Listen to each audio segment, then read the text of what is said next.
Congrats. Congrats, Awi. Congrats.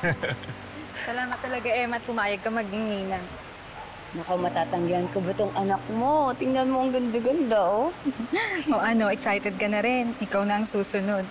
Nako, sinabi mo pa, excited na excited itong si Emma. Bakit sulok na ng bahay namin? Puro gamit ng bata. Wala na ako badahanan.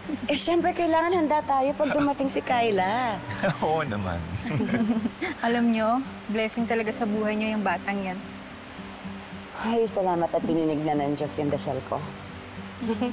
O, paano mauna na kami? Ingat kayo, Emma. Sige, Nora. Salamat. Sige po. Congrats, ha? Congrats. Salamat. Sige.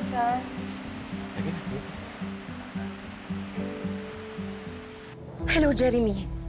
What do you mean hindi ka makakapunta? Di ba ikaw ang nagsabi na dito tayo magkita para neutral grounds? Stop calling me Olive. Tapos na tayo.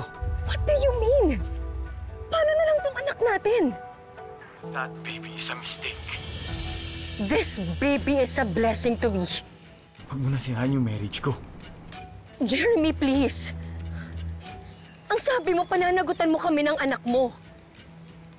Ang dami kong gineva para sa'yo. I even dropped out of med school for you, tapos ito ang gagawin mo sa akin? Jeremy, answer me! Jeremy!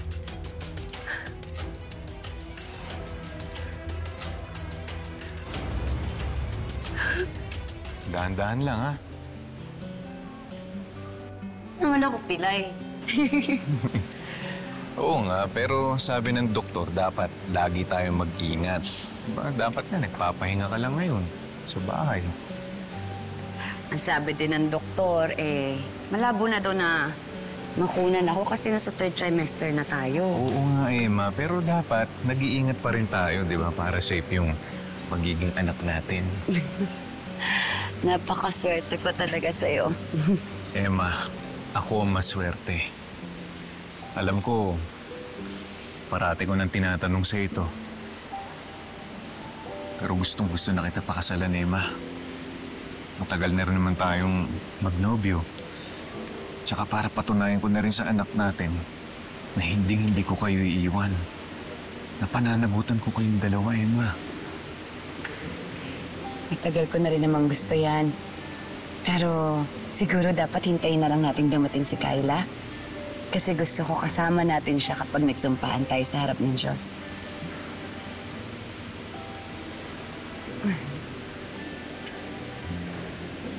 Tara na? Tara.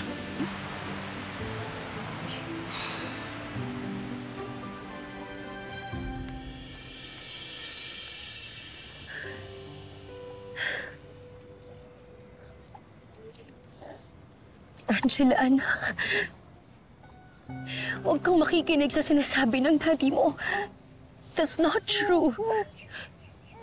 Ikaw ang pinakamagandang nangyari sa buhay ko. Kaya huwag mo siyang pakikinggan, okay? You were so precious to me, dear Angela.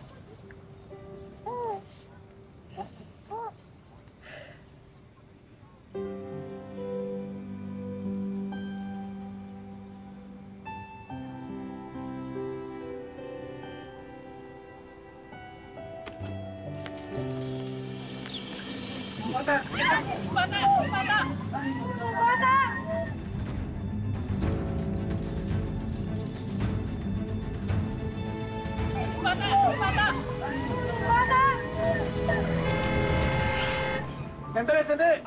Nasa simbahan ka eh! Hoy! Anong ginagawa mo? Bakit mo hawak-hawak ang anak ko, ha? Teka, miss. Hindi na... Kinikidnap niyo yung bata, no? Ano? Kinikidnap namin? Teka, miss. Teka, nagkakamali kayo. Niligtas ko nga yung anak nyo eh. Baka hindi nyo namalayan gumulong yung stroller dito. Muntik pa masagasaan ang sasakyan. Anong pinagsasabi mo? I didn't see anything. Siguro kinuha niyo yung anak ko nung hindi ako nakatingin. Kami pa ngayon yung masama? Kung sana binabantay mo yung bata dahil muntik na siyang maaksidente. Don't you dare tell me how to raise my daughter.